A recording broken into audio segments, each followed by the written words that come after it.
Abra comigo o Evangelho de Lucas, capítulo 4, verso 14. Eu quero ler até o verso 21. Jesus voltou para a Galileia no poder do Espírito. Jesus voltou para a Galileia no poder do Espírito. E por toda aquela região se espalhou a sua fama. Ensinava nas sinagogas e todos o elogiavam. Ele foi a Nazaré, onde havia sido criado. E no dia de sábado entrou na sinagoga, como era seu costume. E levantou-se para ler. Foi-lhe entregue o livro do profeta Isaías. Abriu e encontrou o lugar onde está escrito: O Espírito do Senhor está sobre mim, porque Ele me ungiu para pregar boas novas aos pobres.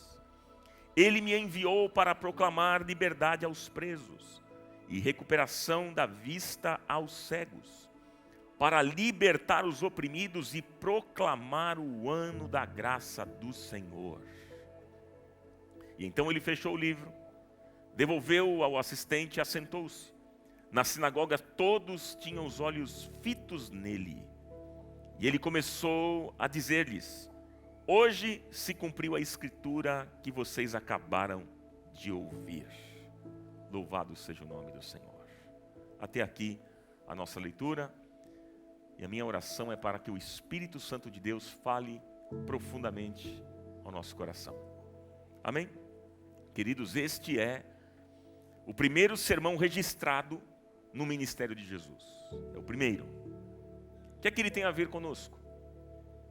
O que é que este sermão tem a ver comigo e com você? Hein? A imagem neotestamentária da igreja é que nós somos o corpo de Cristo. Quem é que nós somos? Corpo de Cristo. Se Cristo é o cabeça da igreja, nós somos o seu corpo. Portanto, gente, a igreja é a continuidade do ministério de Cristo. A igreja é a continuidade da vida de Cristo. Sabe o que isso significa, meus irmãos? Que quando a sociedade olha para nós, ela precisa ver a Cristo. A sociedade, olhando para nós, precisa dizer: eis aí o corpo de Cristo. Eis aí as mãos de Cristo, o abraço de Cristo, as pegadas de Cristo. Louvado seja Deus. Veja, depois da sua ressurreição, Jesus voltou para junto do Pai, mas ele deixou aqui na terra a igreja, a fim de que ela continue a sua missão. E qual é, meus irmãos, a missão da igreja? Qual é? A missão da igreja é a missão de Cristo. O que ele veio fazer aqui é a obra pela qual nós vivemos e damos continuidade. E, meus irmãos, Jesus falou dessa obra no seu primeiro sermão. Veja que interessante. No seu primeiro sermão. O sermão registrado aqui nas Escrituras. Ele fala sobre isso. O que está acontecendo aqui? Nesse texto, Jesus tinha acabado de vencer a tentação no deserto. E a Bíblia declara que o diabo deixou por um pouco de tempo. E então Jesus foi para Nazaré, onde tinha sido criado.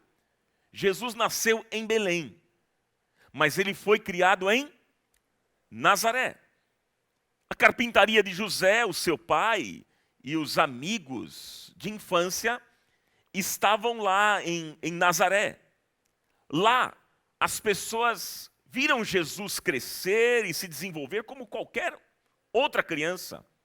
Mas é interessante porque agora Jesus estava no início do seu ministério, começando a curar pessoas, a operar sinais e maravilhas, realizar milagres, anunciar o reino de Deus, e a sua fama neste momento já estava se espalhando. Então, imagina só comigo, meu irmão, minha irmã, o impacto que isso causou na vida das pessoas daquela região, na vida daqueles que tinham conhecido Jesus desde pequeno, os mais velhos, os amigos de Jesus, aqueles que brincavam com Jesus pelas ruas. Imagina só, Jesus agora voltando para a cidade, para o lugar onde ele havia sido criado, e eles vendo um Jesus famoso, que curava, que realizava sinais e maravilhas, que anunciava o reino de Deus. Isso produziu um impacto tremendo.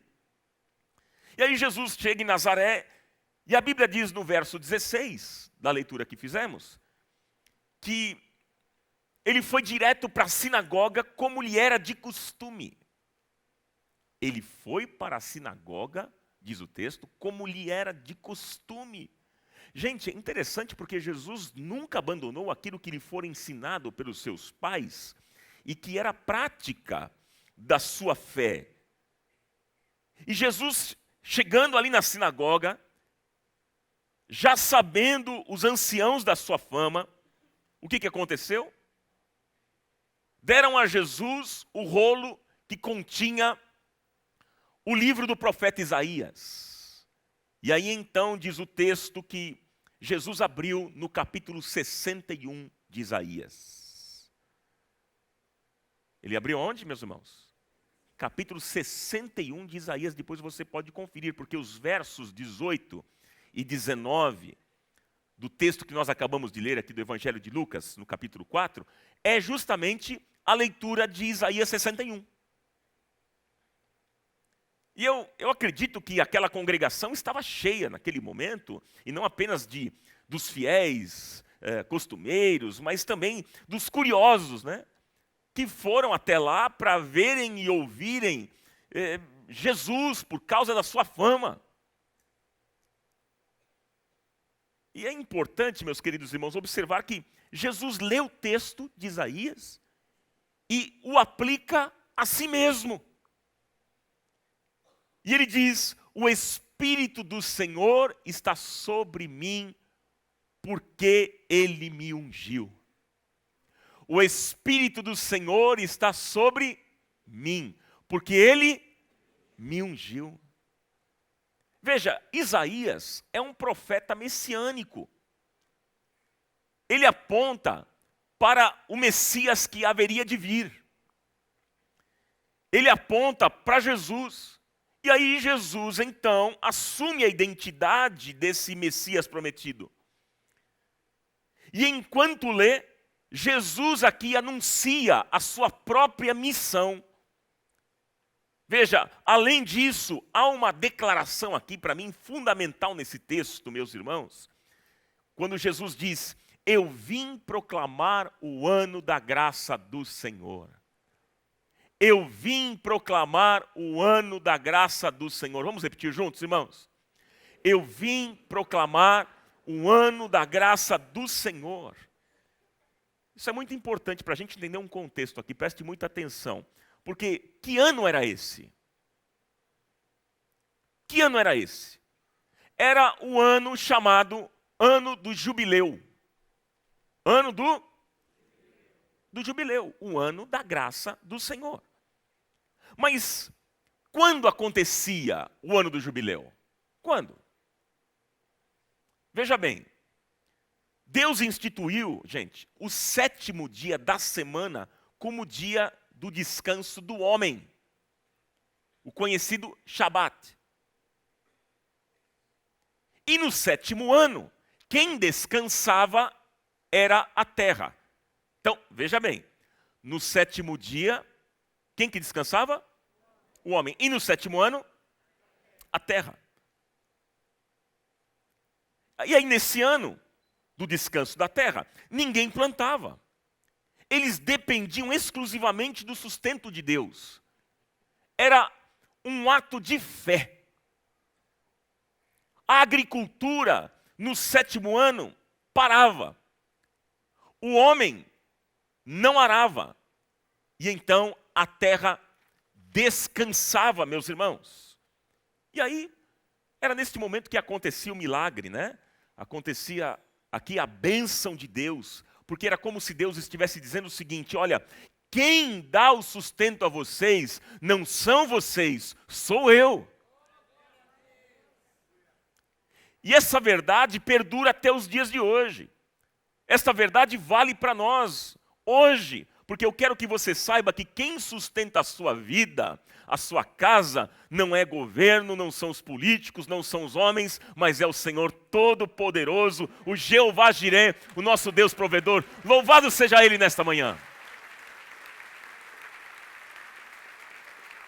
Está muito fraco o teu aplauso aí, tem que ser muito melhor do que isso, porque é para o nosso Deus provedor.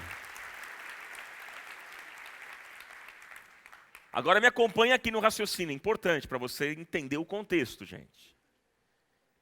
Isso se repetia, meus irmãos, por 7 ciclos de 7 anos. Isto é, 7 vezes 7? Quem conhece tabuada aqui? Você lembra ou não? Já esqueceu? 7 vezes 7? 7 vezes 1? Olha lá. 8 vezes 9? Tô brincando. 7 vezes 7, irmãos? 49. Então veja, isso se repetia 7 ciclos de 7 anos, 7 vezes 7, 49 anos. Agora, por que a Bíblia usa tanto o número 7, né? É curioso isso, é interessante. Mas é porque na numerologia judaica, o 7 era o número da perfeição de Deus. Na verdade, há várias indicações, desde a criação, que apontavam para o número 7. Então veja, no 7º dia da semana, o homem descansava. No 7º ano, a terra descansava. Você registrou bem isso ou não? E aí, gente, depois dos 7 ciclos de 7 anos, no 50º ano, era o ano do jubileu. Aí vem. O livro de Levítico, o livro das leis que Deus deu a Israel, mostra ali o que tinha que acontecer neste ano do jubileu. O que era esse ano do jubileu? Gente, o ano do jubileu era o ano do perdão. Então, o que acontecia? Neste ano, as pessoas que haviam, por exemplo, tomado as terras dos outros como penhora, deveriam devolvê-las. Neste ano, cessava todo o conflito. Os escravos deveriam ser libertos. Os que foram presos eram perdoados. As dívidas que não foram pagas eram canceladas. Olha que maravilha. Olha que maravilha. Enfim, gente, o ano do jubileu era o ano da graça. O ano do jubileu era o ano do perdão. Era o ano em que as pessoas se reconciliavam. Nós estamos precisando de um ano do jubileu aqui no Brasil, irmãos. No mundo inteiro, não é verdade? Mas trazendo para mais perto, para a gente focar mais essa lente, ajustar um pouquinho, no Brasil, como a gente está precisando disso. Um ano que as pessoas se reconciliavam. Toda a opressão social era anulada. Era um tempo de ações de graças, pois era o ano da graça do Senhor. Era o ano da graça do Senhor. Mas, continuando aqui a história, o que acontecia em Israel? O que acontecia em Israel? Gente, Israel sempre falhava em obedecer essa ordem. Essa ordem de Levítico, capítulo 26, verso 34. Depois você leia. No ano do jubileu, os escravos eram soltos, os oprimidos, essa era a ideia. Mas o que estava acontecendo em Israel é que no ano do jubileu, os escravos não eram soltos, os oprimidos não eram libertos, as pessoas endividadas não eram perdoadas. Veja que esta parte da lei não era cumprida, ou seja, o ano do jubileu em Israel era desprezado e não acontecia. Não acontecia. E aí sabe o que acontece? Olha que lindo isso, gente. Chegou Jesus. Jesus faz toda a diferença, não é não, gente? Por isso que você precisa ser um imitador de Cristo, nós precisamos imitar Jesus. E Jesus chega e ele diz assim: eu vim proclamar o ano da graça do Senhor. Eu vim, vocês não cumprem. Vocês não perdoam. Vocês não obedecem. Vocês não fazem o que tinham que fazer. Vocês não promovem graça. Vocês se dividem. Vocês não exercitam perdão. Mas eu vim proclamar que o ano da graça do Senhor chegou. Era a palavra aqui de Jesus. O perdão chegou. A reconciliação chegou. Eu vim trazer a libertação. Foi isso que Jesus fez. E aí Jesus começa a falar aqui do seu ministério. E ele diz assim: vocês rejeitaram o ano do jubileu. Vocês rejeitaram, mas eu vim cumpri-lo. Gente, o ano do jubileu era o ano mais importante do calendário. Mas aí a gente pensa o seguinte: como é que Deus poderia abençoá-los se eles não eram fiéis e cumpridores do ano da graça do Senhor? Como é que Deus poderia manifestar a bênção? Gente, para isso Jesus veio, para cumprir esse mandamento através do seu ministério. E aí, meus queridos irmãos, e aí, no verso 18, Jesus declara. No verso 18, tem aí com você? Ele faz a leitura de Isaías 61 e eu quero destacar aqui hoje apenas uma frase. Nós vamos trabalhar em cima de uma frase, porque semana que vem vamos continuar. Eu vou deixar vocês curiosos mesmo para vocês me acompanhar semana que vem. Pode ser ou não? Porque aqui tem riquezas maravilhosas. Nesse texto eu quero destacar a primeira frase. Jesus disse: o Espírito do Senhor está sobre mim, porque Ele me ungiu para pregar boas novas aos pobres. Vamos ler juntos aqui o verso 18? O Espírito do Senhor está sobre mim, porque Ele me ungiu para pregar boas novas aos pobres. Até aqui. Hoje nós vamos falar sobre isso. O restante, vem semana que vem que você vai saber. Combinado ou não? Agora, ele está dizendo: eu vim trazer boas notícias aos pobres.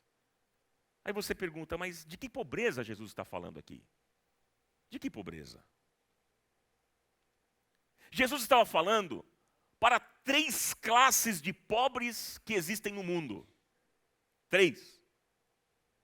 Primeira classe, os pobres materiais. Qual é a primeira classe?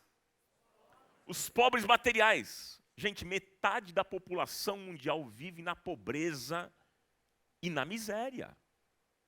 Meus queridos irmãos, na África, na América Latina, parte da Ásia e até no Brasil, muitos sofrem por não ter o que comer.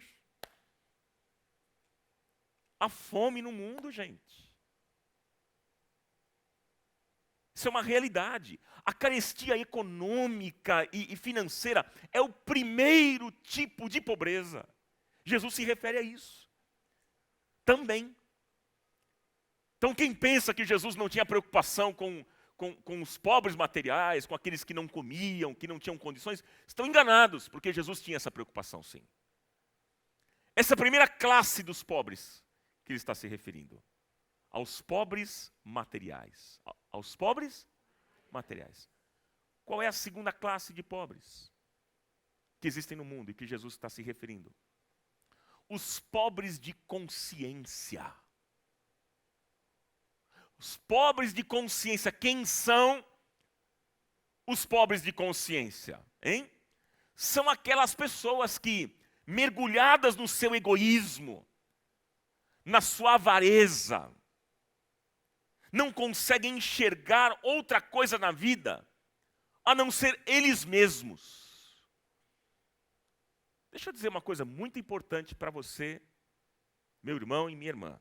Se você tem sido abençoado, abençoada por Deus em qualquer área na sua vida, em qualquer nível, saiba que Deus tem te dado muito para você repartir e abençoar mais.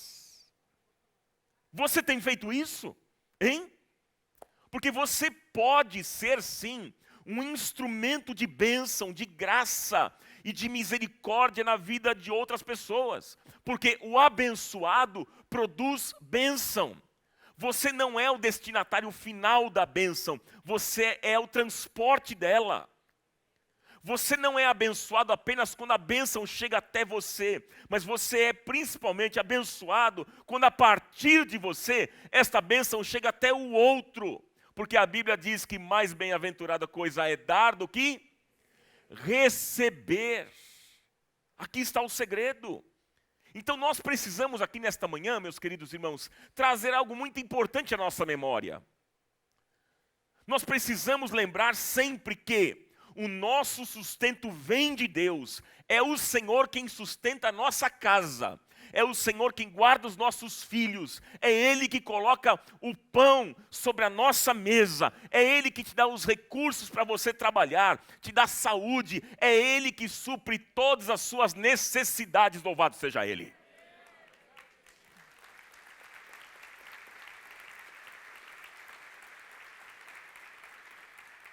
E eu digo mais, queridos, você pode sim estar passando por dificuldades. Ah, Ronaldo, estou enfrentando uma luta, uma dificuldade, como bem o pastor Tadeu aqui me ensinou, tem gente passando uma luta, uma dificuldade. Quantos aqui não estão enfrentando lutas e dificuldades na área financeira? Mas eu quero dizer para vocês que não vai faltar o essencial para a sua vida, sabe por quê?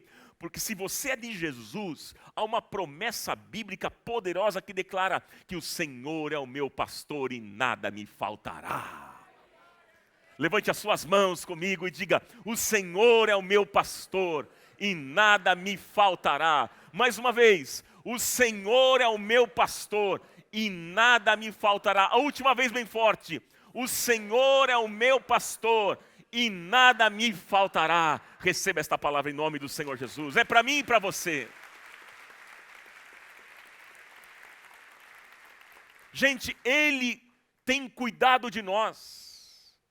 Ele nunca nos abandonou, Ele nunca vai nos abandonar, nunca vai nos deixar, e nada nos faltará, nada tem nos faltado, e nada nos faltará, mas há pessoas que não têm essa consciência.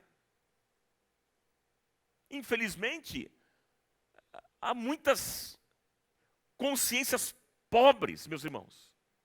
Infelizmente, essa é uma realidade do mundo de hoje, que não estão nem um pouco interessadas nas necessidades e carências do outro.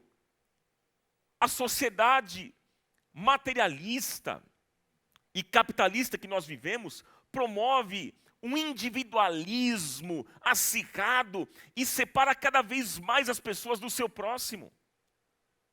Os pobres de consciência, eles não conseguem enxergar outra coisa a não ser eles mesmos. Eles são prisioneiros. Prisioneiros do dinheiro. Prisioneiros do seu conforto. E sabe o que acontece? Quando vão chegando no final da vida, eles percebem que a sua fortuna acumulada não lhes salvará da morte. Não vai resolver.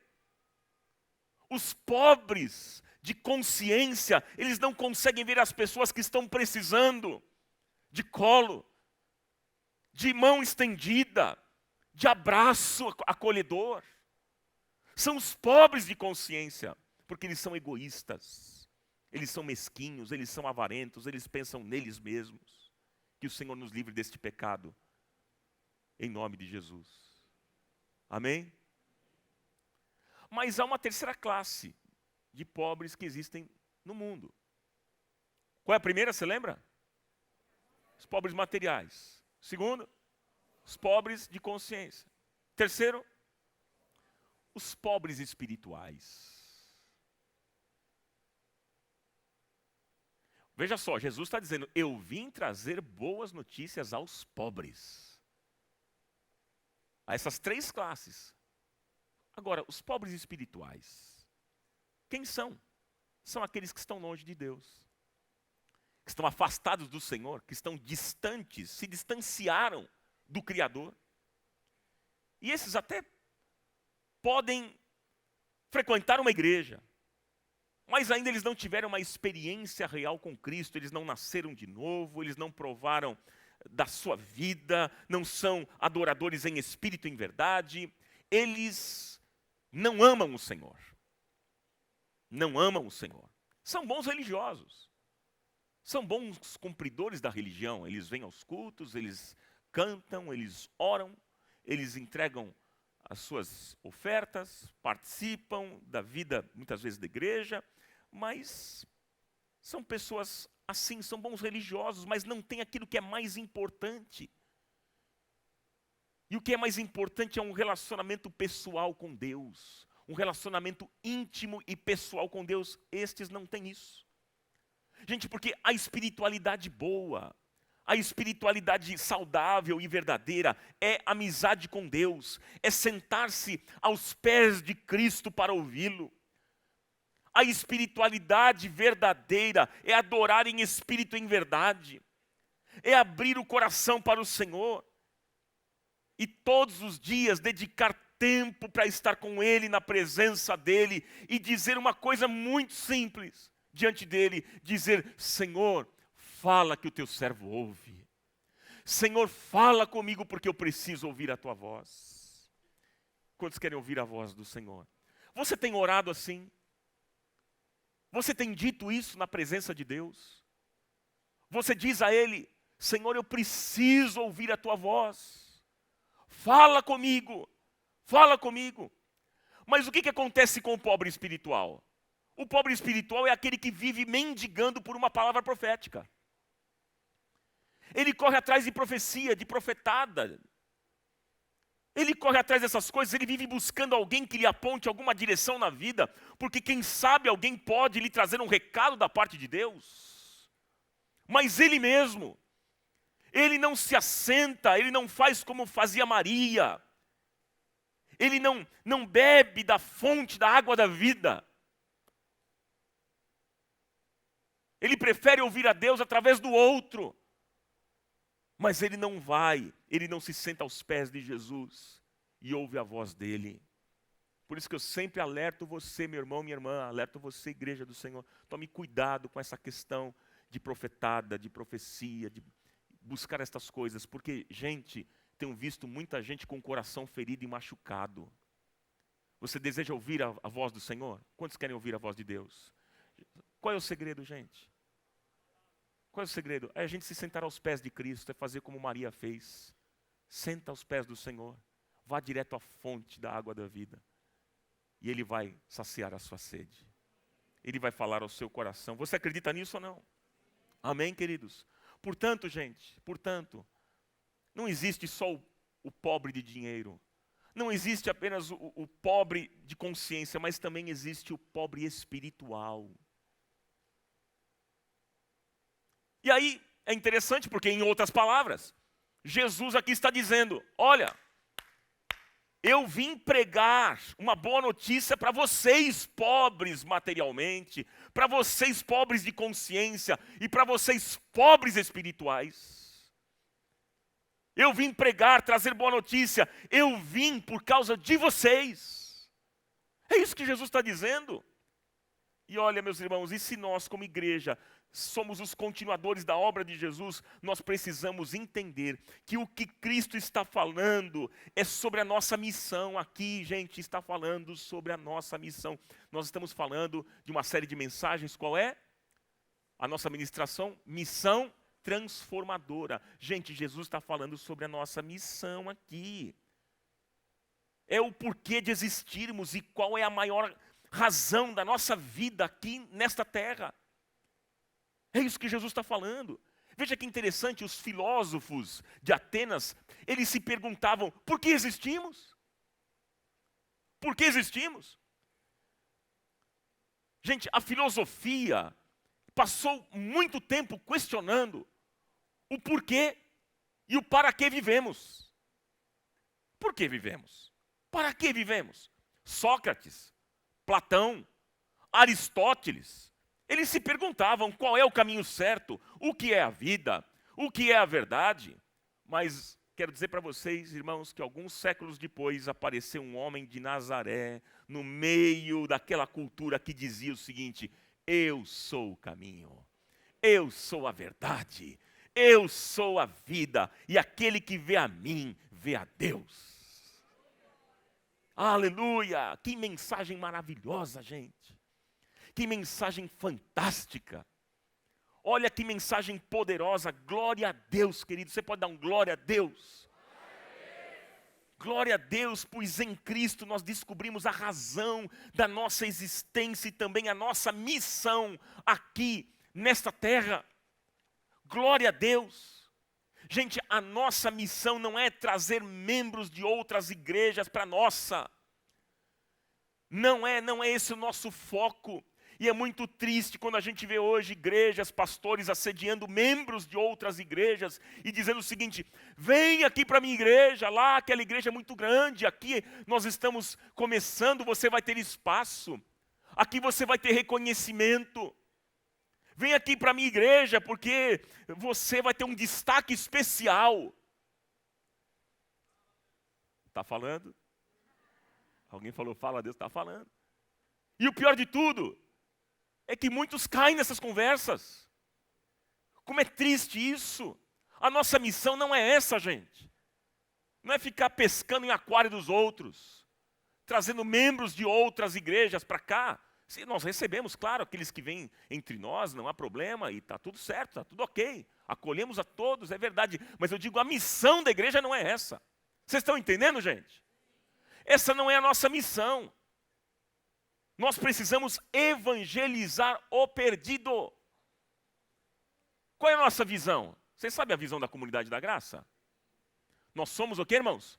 Uma igreja família, vivendo o amor de Cristo, alcançando o próximo, alcançando e formando discípulos. Nós precisamos evangelizar o perdido e ganhá-lo para Cristo. Essa é a nossa missão. É você lá no seu pequeno grupo, na sua célula, na sua vizinhança, no seu prédio, na universidade, no trabalho, buscando ali pessoas que não conhecem a Deus, buscando esses pobres e os levando a Cristo. Ah, meus irmãos, eu quero dizer para vocês que existem muitos pobres com dinheiro. Existem muitos pobres com dinheiro, isto é, pessoas com recursos materiais, mas espiritualmente pobres. E essas pessoas estão agonizando nas esquinas, nos shoppings, nas praças, nas universidades. Estão lá, esperando que alguém lhes diga: venha, eu tenho uma boa notícia para você. Gente, a grande verdade é que você deve ser um proclamador de boas notícias de salvação em nome de Jesus. A nossa comunidade precisa ser uma igreja proclamadora de boas notícias de salvação. Irmãos, qual vai ser a sua resposta? Será que você vai poder dizer: eis-me aqui, Senhor, envia-me a mim? Essa é a sua resposta nessa manhã? Então diga isso com as mãos levantadas, diga: eis-me aqui, Senhor, envia-me a mim. É conosco, irmãos, é comigo e com você. E Jesus declarou: o Espírito do Senhor está sobre mim. O Espírito do Senhor está sobre mim. Portanto, gente, hoje o Espírito do Senhor está sobre a igreja. O Espírito Santo batizou a igreja, tornou a igreja corpo de Cristo e a ungiu. O Espírito do Senhor. Você sabe qual é a unção da igreja? Você sabe? A unção da igreja não está em um pouco de óleo que nós colocamos às vezes nas vasilhas para ungirmos vocês nos cultos. Não, meus irmãos, não, queridos. A unção da igreja está na presença do Espírito Santo de Deus, em nós e entre nós. Louvado seja Ele. Aleluia. Não confunda a unção com qualquer outro tipo de movimento, de ajuntamento. Olha quanto crente reunido, isso que é unção, não confunda. Olha aqueles crentes fazendo barulho, cantando bastante, todo mundo pulando. Olha que unção, não confunda a unção com qualquer outro tipo de movimento. A unção vem do Espírito e é do Espírito. E o Espírito de Deus unge, reveste e capacita a igreja para que ela continue a obra de proclamação, de proclamar salvação aos perdidos. Aleluia! E olha, meus queridos irmãos, nós queremos ganhar pessoas para Cristo, para a glória de Cristo, no nome de Cristo, a favor de Cristo e pela igreja de Cristo. Em nome do Senhor Jesus. Eu fico pensando que Deus poderia nos salvar e nos levar diretamente para o céu. Ele poderia fazer isso ou não? Ele nos salva e nos leva direto ao céu. Mas Ele nos salvou, é verdade. Mas Ele nos deixou aqui. Eu e você estamos aqui porque há um propósito e há uma missão a cumprirmos nessa terra. Aleluia! Nós vivemos no meio deste mundo corrompido. Nós vivemos no meio deste mundo mau, de tantas dores, injustiças, corrupção, tragédias, sofrimentos, notícias ruins. Nós vivemos no meio deste mundo mau, meus irmãos, a fim de nós proclamarmos o ano da graça do Senhor. É para isso que eu e você fomos chamados. A imprensa divulga constantemente tantas tragédias, tantas coisas ruins, bombardeando a sua casa, bombardeando a sua vida, os seus filhos, a sua mente. Mas hoje, queridos, Jesus está aqui. Você crê na presença de Jesus aqui entre nós? Jesus está aqui, queridos, no meio da sua igreja, e Ele está dizendo para cada um de nós: eu tenho uma boa notícia para vocês. Eu tenho uma boa notícia, eu sou a libertação e a vida, eu sou o caminho, eu sou a verdade e eu sou a vida. Proclamem isso a todos. Falem, igreja, falem com todos. Deem essa notícia a todos. E essa é a notícia que a igreja deve anunciar nesta cidade, neste bairro, na nossa nação. A igreja é a continuidade da vida e do ministério de Jesus na terra. Gente, quem tem a única boa notícia são os filhos de Deus. Somos nós, filhos de Deus, queridos. A boa notícia está no teu coração, está nos teus lábios e nas tuas ações. Nós somos a boa notícia. Eu e você somos a boa notícia. Então, quando você chegar em algum lugar, todos têm que dizer o seguinte: olha, não chegou aqui mais um murmurador, não chegou aqui mais um fofoqueiro, não chegou aqui mais um divisor de grupo, mas chegou aqui alguém que tem uma boa notícia para nós. Porque eu e você somos a boa notícia. Louvado seja o nome do Senhor. Nós somos a boa notícia. Vou finalizar aqui enquanto os músicos vão chegando. Quero finalizar com vocês. Gente, qual é a minha oração? A minha oração é para que o Senhor faça uma obra poderosa na nossa vida. Que Ele transforme a nossa mente e nosso coração. Que Ele mude os nossos conceitos e valores. Que Ele faça uma obra na sua vida e que você seja inflamado pelo Espírito Santo. Todos nós sejamos inflamados pelo Espírito Santo de Deus a fim de ganhar o nosso próximo para Cristo. Proclamar a boa notícia e o ano da graça do Senhor.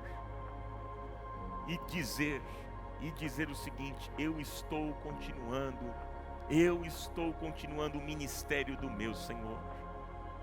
Eu sou um continuador do ministério de Jesus, que é o de proclamar a boa notícia. Ele é o único caminho, Ele é a verdade que liberta e Ele é a vida eterna. Louvado seja o nome do Senhor pelos séculos dos séculos. Amém, irmãos? Que assim seja, em nome do Senhor Jesus. Que assim seja, em nome do Senhor. Vamos aplaudir mais forte.